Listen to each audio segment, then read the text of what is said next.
So I have access to all these cool new power bars, a deadlift bar, and what have I been using week in and week out? This freaking thing. Hello and welcome back to the Fox Strength Performance YouTube channel. I am Taylor Fox. Today we're going through an axle session. So not exactly an axle Monday like I've done previously. I did strict press axle on Monday and then deadlift on Tuesday with the axle from an elevated height. The reason for this was because my legs were completely beat up, very, very sore. So I didn't want to push press on Monday, and then I woke up Tuesday and they were still pretty sore. And in my past experience, I've had some back issues when I can't get good leg drive off the ground, and I put like way too much stress on my back pulling. So I just decided to elevate the height and still got a solid session in. I think it was a smart move. Hey, let's get into both these sessions. The first one at Pwrbld KOP, and then the second one at Pwrbld Warrington. Remember to check out Not Dead Yet and use Fox Strength 10 for a discount.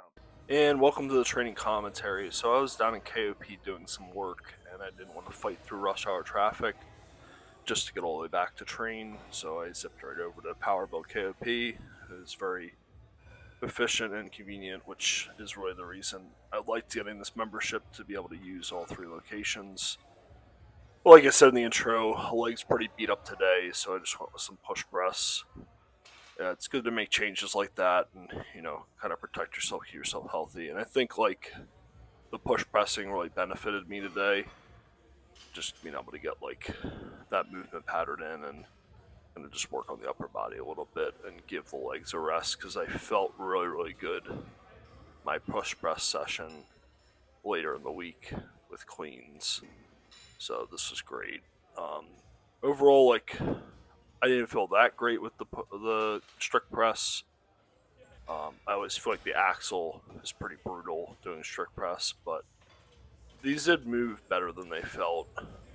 So I just really tried to lock in and make sure I was getting good reps and giving good effort here.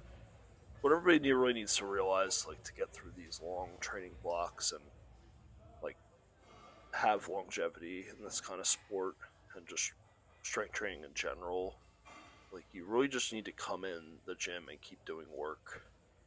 Get the work in, get the reps in, get the sets in. And it doesn't have to be to failure. It doesn't have to be at the weight that you predetermined based on percentages or, like, what you felt like the RP was. It just needs to be a load that's going to keep pushing you forward. Try to get wins on the volume. Try to get a small win on, like, intensity. Hit a top single after some of the working sets. By the way, my clips fell off, which they're magnetic and they just kind of snap on. I'm going to do a review on them. But they are very good. I just think because I put a 25-pound rubber plate, rubber coated, it didn't really stick too well. So I just put them upright so that they wouldn't fall off again. But they are very cool and very convenient. I just didn't set it up well for this day. But yeah, just try to get, like, the wins that you can and keep pushing forward. Like, I was like, today, like, I don't feel that strong, but I definitely felt a lot stronger later in the week, and I've definitely noticed the progress continue to move, and, like, I feel better and better each week, and I feel more prepared, and I'm really making small progress on every lift movement that I'm trying to do, which a lot of people can't say. It's like, who's really, like, moving, like, their squat, bench, and deadlift, or squat, overhead press, and deadlift forward every single week? Or in the case of Strongman now, it's like 5 events that you have to move forward every week. Like, are you really making that kind of progress if you're going to be honest with yourself? And if it's big jumps every single time, no, like, that's not going to work out really well, because you can't feed all at once in that kind of, like, progression. But if you're doing, like, small little wins here and there for each, and maybe you focus on one at a time each stage you're training to make that big jump and really prioritize it, then I think you have more room to really, like, grow overall. And that's really just what I've been trying to do, like, doing these pressing variations that I'm not really enjoying, but I can continue to get better at. So these Z presses, which are off of blocks, rolling the axle in. When I did axle for the first time on these, I was like, oh my god, like this is terrible compared to a barbell. But I really stuck with it. I figured out how to really rotate my shoulders, get the elbows underneath the axle, and press through the top, stabilize my back, my core with no back support, which is just really tough here. So that was kind of a rough set, but I do come back and have a pretty solid set of 8 here. And I would love to just like sit on a bench and, you know, pick the bar out of the rack and do more of like a bodybuilder style military press, shoulder press, or hit one of the machines that's here. Like these, I'm not really feeling that like my muscle connection tempo, ton of bodybuilding style training, but I've really felt like the ability with the axle, training the ability to get to that position and push press as I transition to a standing push press with this implement. So these have been great, and I've continued to be stubborn with them. Then we just moved on to some accessories. So I've been doing a lot of face pulls, but where I'd really found the rear delt stimulus was with laying face pulls and then using this overhand grip. So I got that from DLB, Dana Lynn Bailey, who I think has a lot of great shoulder exercises because her shoulders are freaking gigantic. And these have always hit me really well. So I'll do standing face pulls, but I normally will transition to these to really kind of prioritize the rear delts. And then I'm super pumped that I can stand and do these with the Arsenal Smith machine. And I saw some stuff on Instagram, Steve Pusanello from Iron Sport Gym, talking about how valuable the Smith machine is. And it really is, because like I didn't have to set up a barbell here. I didn't have to really do much of anything to like get going. I kind of just walked up and put some 25s on and worked up to a top weight and went for it. And then just did some side raises with the dumbbells. Some people might not think these are great. I don't know. Like, shoulder's been bothering me a little bit, and it felt good today, so I was just happy with that. And then we're going to move on to day 2, which is the deadlift session at Warrington. So this is just some elevated deadlifts. I like that he got the mats here, so you can basically build out a block to whatever block pull height you're trying to hit. There aren't a ton of them, but I don't think you really need to go up to like an 18-inch pull. Maybe they'll get some like the big Rogue bumper wagon wheels, which would be pretty cool. So then you can kind of like adjust where you see fit. But for most powerlifters, I don't think you need that 18-inch pull. Obviously, it's an event in Strongman, so we'll train that height a lot. But I think like this mid shin is much more applicable. It's very tough because you're taking the leg drive out, and you're pulling from like what a lot of people view what the sticking point ends up being. So a lot of people would think like sticking points either right off the floor or like at the knee. But where you really do start to stick is that point mid shin just below the knee. So once you keep pulling and you get to the knee, and then you're like, oh, that's where the sticking point was. That's where I failed.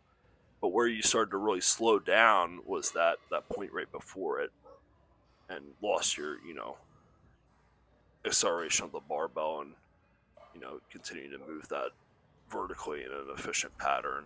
So I'm a big fan of this type of elevation variation for deadlifts, because I do feel like it really pushes things. But also, like, I've been very stubborn in the past when like my legs are sore, but I feel like I'm ready to deadlift. Let's do it. I get to the gym and it's like I really don't have the leg drive to make the lift efficient, and it just means it ends up being a ton of lower back, upper back stimulus, and I end up hurting my back or like my SI because I really didn't have the leg drive to support the movement for today. So I came in and did these, and like I felt great. I felt like I was able to move a heavy load, which which for today I worked up to 705. I feel like the floor is a little pitched here, which I've kind of noticed that with the gym in general. I'm not really a big, like, I don't really nitpick at that kind of stuff. I'm like, whatever, like, because it could be the same thing on competition day. And I have had competitions where it's like this, but it did seem like the bar just rolls forward no matter what you do. And that might also be just because now it's on rubber and it has a little more of a tendency to, but it was interesting because I definitely felt like these got rough as they got heavier, and I just, continue to push through it, but ultimately I would like to hit a little bit more than a 705 single on this movement, but I'm training at what I'm capable of today, and I'm trying to, like, push the needle forward each day, each week, which is really the theme of this video. Besides just, getting after and getting hard, training heavy strongman. Let's go, let's go, let's go. Up, up, up, up, up. Whoa. Yeah, I wish that moved a lot better. I should really get more into that, getting crazy and intense, but trying to talk about training principles here. So after that, didn't really feel great, but here's what I'm gonna do. I'm gonna do my back downs. I really dropped it down a decent bit, hit a modest set of 5 here, and then actually this was a triple, modest set of 3, and then I'm gonna go for 5, and then I did a set of 8 with no straps. And thing here too, like you see the crossover, like when I get to that set with no straps, like I'm really working on my preparation for axle clean and press as well. Like I need to be able to grab that implement without straps, get a good powerful clean, get up to my belly, and then switch grips, hold on to the axle, and clean it to a front rack so I can press it. So I have to factor that in as well, and that's why I was like made these axle Monday sessions where I would do clean and press, and then I would do deadlift just to really hit both.